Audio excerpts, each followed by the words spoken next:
Vamos lá, pessoal, vamos iniciar mais uma aula muito importante para que você possa saber tudo sobre contratos, principalmente contratos de locação comercial. E nesse momento nós vamos conversar sobre locação de shopping center, ou locação em shopping centers. E isso é muito importante, é objeto de confusão, muita gente não sabe lidar com isso. E falo mais, hein? Pesquisa revela que cada vez mais vão ser criados novos shopping centers, galerias. Então, quem atua no direito imobiliário, seja o advogado, corretora, o investidor, o empresário, precisa conhecer esse assunto. Precisa conhecer esse assunto porque o negócio só vai crescer. Eu não vejo outro caminho. A população só aumenta, as pessoas querem um local seguro, né? E o shopping, de certa forma, é mais seguro. Sabemos que, infelizmente, em algumas metrópoles tivemos aí problemas de assaltos, né? em joalherias e tivemos problemas, né? Em grandes metrópoles no Brasil todo, inclusive. Mas é um local mais seguro. Você para seu carro lá dentro, vai lá, consegue comprar, consegue se alimentar. Então, shopping, quer queira, quer não queira, é sim um instrumento de diversão, um instrumento de compra, um instrumento é um mercado onde as pessoas vão frequentam cada vez mais. Então, cada vez mais surgem shopping centers, em virtude de redes, franquias. Então, é um segmento que merece uma atenção especial e faltam bons profissionais que atuem nessa área. Falta bons profissionais que tenham conhecimento. Vamos lá. Pronto, passou, a pigarrinha do Ranram. Quando nós falamos aqui, gente, de shopping center, o que eu quero trazer para você? Nós temos uma legislação bem extensa em relação à locação. A primeira locação que nós temos é a locação chamada locação da lei do inquilinato. A locação da lei do inquilinato, a lei 8.245 de 91, vai tratar da locação de espaços publicitários? Não é espaços publicitários. A locação da lei do inquilinato, a lei 8.245 de 91, vai tratar de locação de bem imóvel. Então nós temos a locação do imóvel residencial, do imóvel não residencial e do imóvel por temporada. Essas locações vão aparecer na lei do inquilinato, mas veja, locações de bens imóveis. Quando nós falamos de locação de bens imóveis, a primeira que aparece é residencial, a segunda comercial, não residencial, empresarial, e a terceira locação por temporada. Então, a lei do inquilinato, uma lei importante, uma lei muito utilizada, ela vai tratar dessas situações de locação de bens imóveis. Em seguida vem o Código Civil. Por incrível que pareça, o Código Civil ele trata de locação também, e o Código Civil, em regra, vai tratar das locações de bens móveis. Quando eu falo bens móveis, tudo, extintor, cadeira, mesa, tudo que seja bem móvel. Em caráter de exceção, o Código Civil também trata de bens imóveis. E aí nós temos o hotel, o motel, a parte hotel, a vaga de garagem com matrícula autônoma. O que é a vaga de garagem com matrícula autônoma, professor Júlio? É aquela vaga de garagem que eu tenho a matrícula dela. Eu tenho a matrícula do apartamento, matrícula RG do imóvel, mas eu tenho a matrícula separada da vaga de garagem. Quando eu tenho a matrícula separada da vaga de garagem, eu tenho uma matrícula autônoma, tá? Então isso é importante. Toda vez que você fale de vaga de garagem com matrícula autônoma, é o Código Civil que vai tratar dessa relação locatícia, tá? Depois, nós temos também, isso é importante falar, o espaço publicitário. O espaço publicitário é tratado pelo Código Civil também. E eu trago vários exemplos, entre esses exemplos o outdoor também. Vamos lá, mais uma situação importante que eu quero trazer para você.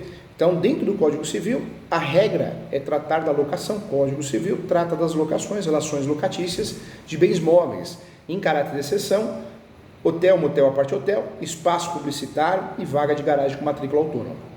Mas nós temos uma legislação importante, que é a legislação do Estatuto da Terra, que vai tratar, o Estatuto da Terra vai tratar da locação de espaços rústicos e rurais.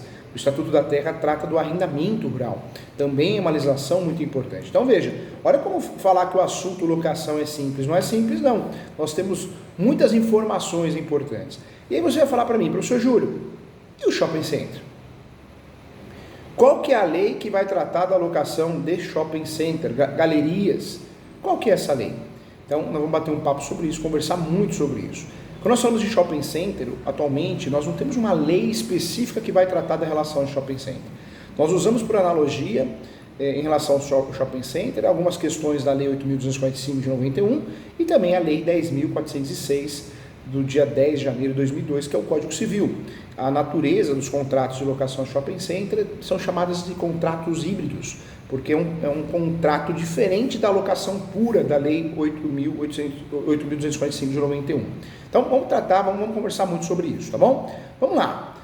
O que eu quero falar para você em relação ao shopping center, ao contrato de locação do shopping center, a natureza dos contratos de locação do shopping center, para você ficar craque e conseguir dominar esse assunto, explicar, orientar muito bem o seu cliente. Faltam bons profissionais nessa área. Antes de tudo, eu quero explicar aqui a funcionalidade das locações do shopping center, os fatos atípicos, as causas importantes, os contratos de locação comercial relacionado com o shopping center em relação àqueles firmados entre lojistas e shopping center, tá bom? Vamos lá. Em regra, a norma responsável pela regulamentação das relações contratuais brasileiras é, sobretudo, o Código Civil, Lei 10.406, do dia 10 de janeiro de 2002, que instituiu o Código Civil brasileiro, atual, não é o novo, atual. Em geral, as regras previstas no Código Civil determinam que as partes são livres para celebrar contratos nos limites de sua função social. Nas relações contratuais privadas, nós temos o estudo dos contratos em espécies. Né? Que é importante falar sobre isso? Nós temos vários contratos em espécies tratados no Código Civil. São os chamados contratos típicos. Existem contratos típicos também tratados em leis esparsas, como o contrato de locação da Lei 8.245, o contrato da relação de consumo, que é o contrato de adesão da Lei 8.078. Então, contratos típicos podem ser vistos dentro do Código Civil ou fora do Código Civil em leis esparsas. Né? Mas nós temos no Brasil também muitos contratos atípicos, ou seja, não tem lei, não tem uma legislação, não tem um artigo, mas existe. E eu trago vários contratos como exemplo. Cessão de direitos possessórios. É um contrato atípico, mas todo mundo faz contrato de gaveta, compra e venda de posse. É muito comum no Brasil, não dá para fechar os olhos em relação a isso. Nas relações contratuais privadas, devem sim prevalecer o princípio da intervenção mínima e a excepcionalidade da revisão contratual. Todo contrato pode ser revisto quando desfeito de forma consensual, o distrato. Quando desfeito de forma judicial, é a rescisão de contrato. Então, em regra, o contrato só pode ser revisto, a revisão contratual, em caráter excepcional, mas pode e deve. Juros abusivos, taxas abusivas, abusividade, cláusula abusiva, então ele vai ser revisto sim, inclusive no judiciário. Mas o que eu trago para você é que, sendo presumido que as partes contratantes possuem uma relação simétrica e paritária, ou seja, igualitária, neutra em relação a uma outra, nós estamos falando de contrato de locação. Nós não estamos falando aqui de um contrato de direito do consumidor. O contrato de direito do consumidor, a relação de consumo é um contrato diferente, porque de um lado tem uma parte mais frágil, que é o consumidor, e pode ser declarado muito mais frágil, que ele pode ser declarado hipossuficiente. Em regra, todo consumidor é vulnerável e pode ainda ser declarado hipossuficiente. Então é um contrato que as partes não são iguais. O fornecedor de produtos e serviços, ele de certa forma, ele está na frente. Então vem a lei para equilibrar. Isso acontece também com um contrato de trabalho, costumo dizer, né? Que é uma outra seara. Mas os contratos cíveis, de natureza totalmente cíveis, contratos privados, a relação é igual, de igualdade. Não existe uma parte mais frágil. Então essa é a discussão do contrato shopping center, apesar de utilizar a lei do inquilinato, que o nome já diz inquilinato, é para proteger o inquilino. Apesar de utilizar essa lei, nós temos a aplicação do Código Civil. Então, nós tratamos a relação contratual do shopping center entre partes iguais. Então, é um estudo interessante que deve ser observado. Diante dessa situação que eu falei aqui, as partes contratantes possuem uma relação simétrica e paritária, até que se prove o contrário.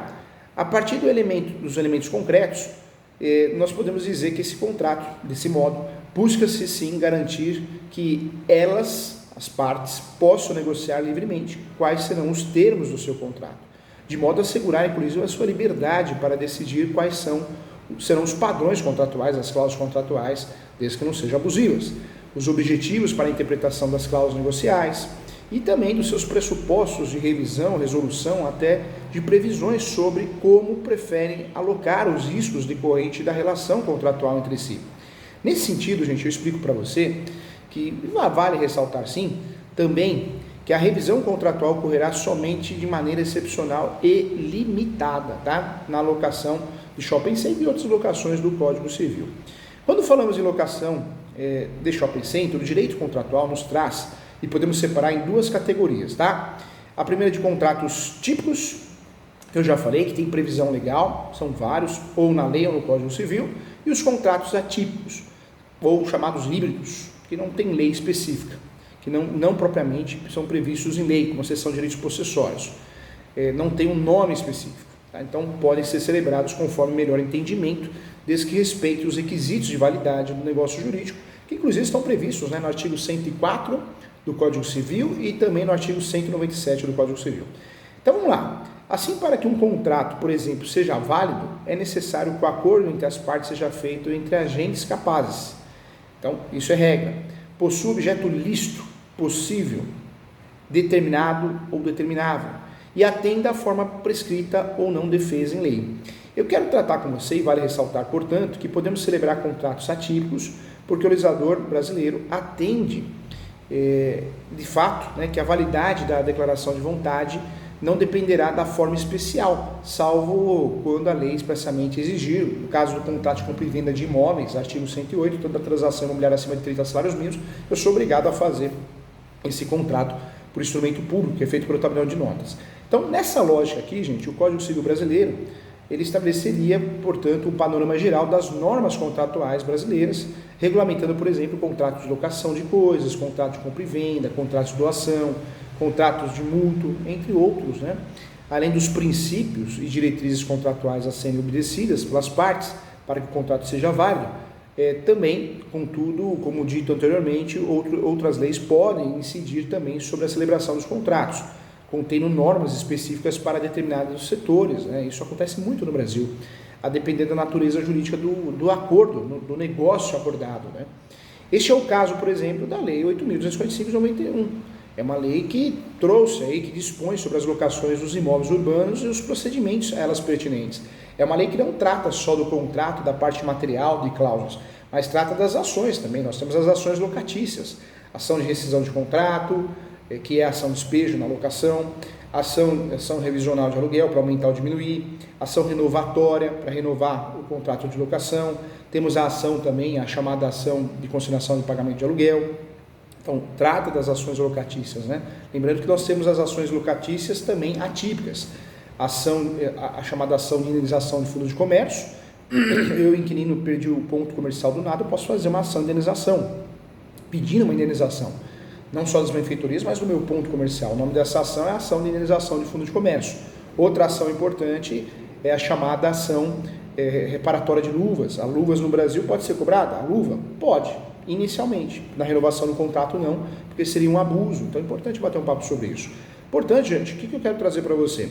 Um contrato de locação de uma loja de shopping center, perante um shopping center, seria assim um contrato típico, na medida em que deve observar os princípios previstos no Código Civil brasileiro e tem seus procedimentos, sim, regulamentados pela Lei 8.245 de 91. Contudo, é importante frisar que a própria lei de locação de imóveis urbanos determina em seu artigo 54, que nas relações entre lojistas e empreendedores de shopping center prevalecerão sim as condições livremente pactuadas ou compactuadas nos contratos de locação respectivos. Isso quer dizer, dessa forma então, que ainda que se trate de locação, um contrato típico, por conta da previsão expressa na lei, tem lá a previsão legal no artigo 54, especialmente nos contratos de locação em shopping centers, prevalecem as condições pactuadas entre as partes e não as disposições da lei. Por isso eu falo que o contrato de locação em shopping center, pouca gente entende, pouca gente sabe, pouca gente domina, em virtude disso. Porque nós temos uma relação contratual diferente, bem diferente. Nós temos o pezinho na Lei 8.245 e o outro pé no Código Civil. E os braços abertos para que podemos pactuar, né? Eu falo que não tem aquele jogo que você compra para o teu filho, que ele pisa no azul, pisa no vermelho e vai pisando, né? Então é isso, porque você tem um contrato bem diferente nesse cenário, é um contrato que é considerado típico para alguns, né? Tem lei, tem legislação, mas existe um procedimento totalmente diferente, tá? Então vamos lá, nessa modalidade contratual são apresentadas características, gente, isso é muito importante, hein? características locatícias e elementos próprios e necessários para o êxito do empreendimento. É preciso entender primeiro, para que a gente possa ficar craque no assunto, o que é e quem são os agentes envolvidos nessa operação, para que possamos compreender, em linhas gerais, a estrutura operacional do negócio em shopping center, dos negócios de shopping center, galerias e afins. A partir disso, gente, eu quero fazer uma análise mais específica, mais aprofundada com você, tá bom? É pós-graduação, é alto nível, você sabe o quanto a gente gosta e entende do assunto e eu quero muito ajudar você. Vamos lá, eu quero trazer para você o conceito e a estrutura de shopping center. No meu livro, eu falo que o shopping center, né, eu sempre esclareço, trago algumas discussões, Direito Imobiliário de AZ, se você não leu, é fantástico esse livro. Eu quero trazer algumas discussões importantes com você. O conceito de empreendimento conhecido como shopping center, eu trato da seguinte forma. De fato, o empreendimento dominado shopping center, que tem a nomenclatura shopping center, né, no plural shopping centers, é mais complexo.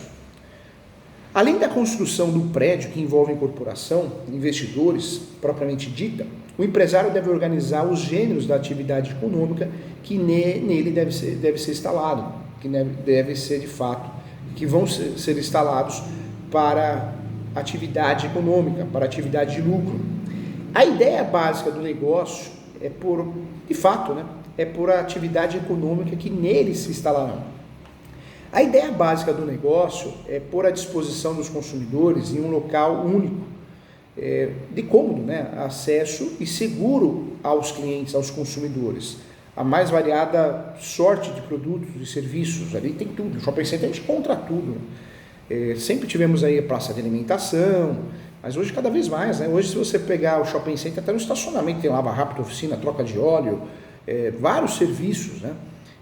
Alocação de carro, tem shopping center que tem, então mercado também, né? Então tem aí múltiplos serviços, né?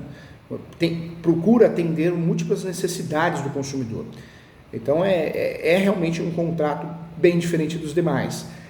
As locações devem ser planejadas, sim, atendendo os múltiplos negócios, interesses dos consumidores. Geralmente não podem faltar em um shopping center certos tipos de serviços. Correios, tem shopping center, o professor que foi dar aula em Palmas, o Capim Dourado, né? O shopping Capim Dourado. Poxa, até a Polícia Federal, para emissão de passaporte, está dentro do shopping. Bancos, cinemas, lazer, comércios, em vários gêneros, lanchonetes, papelarias, restaurantes, etc. Né? Mesmo que a principal atividade comercial seja estritamente definida, utilidades domésticas, um exemplo, utilidades domésticas, moda, né? Muita roupa, né? Shopping center tem isso, material das necessidades do consumidor, esta concentração variada de fatores que acaba por atrair maiores contingentes de consumidores, redundante em benefício para todos os negociantes. E surge aí também, né, gente, né? Hoje não temos mais só shopping center, nós temos shopping center pets, tem shopping center de carro, né? Então surgiram outras figuras conexas, né? Então, além disso, é importante, gente, pontuar quais são os elementos fundamentais da estrutura que compõe o shopping center, também é importante. Vamos lá, presta atenção nesse ponto, que isso aqui você não acha fácil. É muito importante falar do que nós vamos falar agora. Vamos lá. Na atividade de shopping center, nós temos as lojas chamadas lojas âncoras. São as lojas de grande porte, já conhecidas e difundidas entre o público geralmente.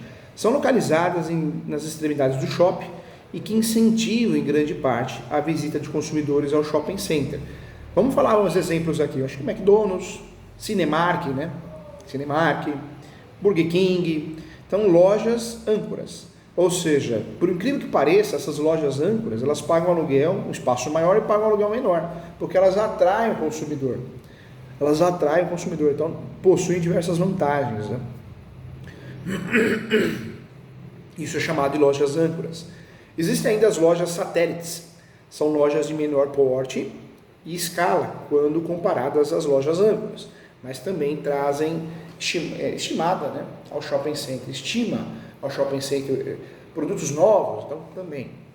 Então, olha só, lojas âncoras, a primeira classificação, McDonald's o exemplo, hein?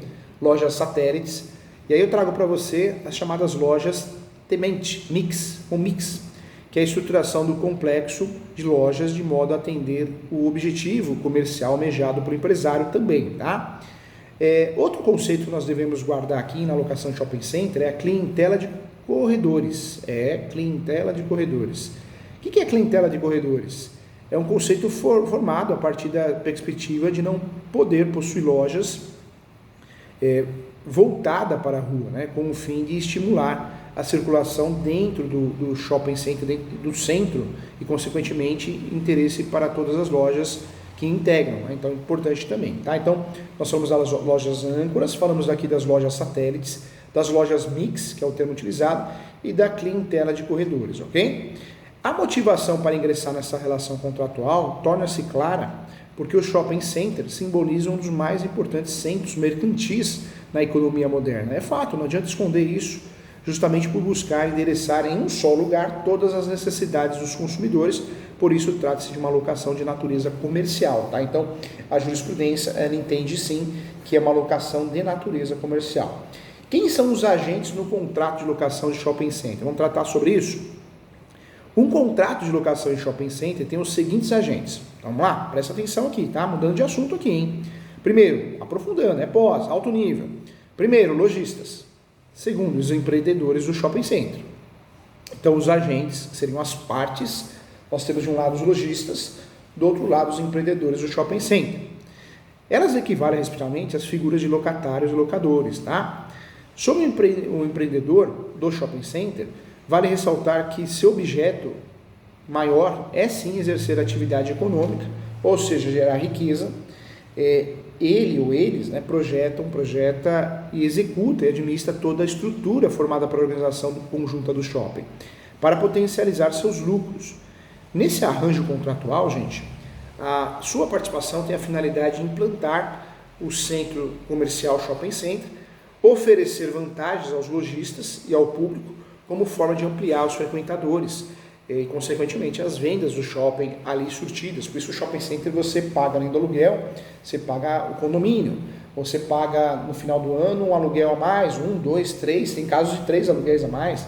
Então, depende muito do shopping center, da relação contratual. Ah, mas é abusivo isso. Na relação contratual de locação simples, vamos chamar assim, da Lei 8.245, então isso seria abusivo. No shopping center, não. O shopping center tem vários programas, promoções, que sorteio de um carro, você concorre, te retira o panetone, é diferente, né? É uma estrutura diferente. Então o shopping center ele tem que oferecer vantagens aos lojistas e ao público para que aumente o número de frequentadores. Por outro lado, os lojistas também visam lucro, né, no shopping center, claro, não estão ali para instituição de caridade, eu falo, né? E ingressa nessa relação contratual com o objetivo de usufruir sim da estrutura do shopping, a operar a unidade comercial e ter lucro. Então, esse é o objetivo. Em relação às etapas de operacional do contrato shopping center, nós vamos conversar sobre isso também. Geralmente ocorrem as seguintes etapas de operação para a celebração de um contrato shopping center. Primeiro, o empreendedor fixa a verba de locação da unidade, do espaço, que é determinada a preço de metro quadrado, tá? A locação no shopping center, o empreendedor ele vai fixar a verba da locação, que é sim determinada pelo preço do metro quadrado na região e pela localização do empreendimento. Então, isso é chamado, olha o termo, hein? Preço da verba de locação. Verba de locação. Nós usamos muito o termo locação, mas verba de locação é muito utilizada dentro desses contratos, tá? É um contrato bem diferente, o contrato de shopping center. Eu diria que é um contrato bem diferente, como é o direito desportivo com os atletas. É uma relação de trabalho, uma relação CLT, mas tem direito de imagem, tem direitos diferentes. E o shopping center é isso, é um contrato bem diferente. Ele vive no mundo ali da relação locatícia, mas ele é bem diferente. Então, importante. O que eu trago para você? Outro ponto. Além da taxa, né, fixa de verba de locação, é estipulado também o índice de rateio das despesas. Isso também não é ilegal, isso também é possível.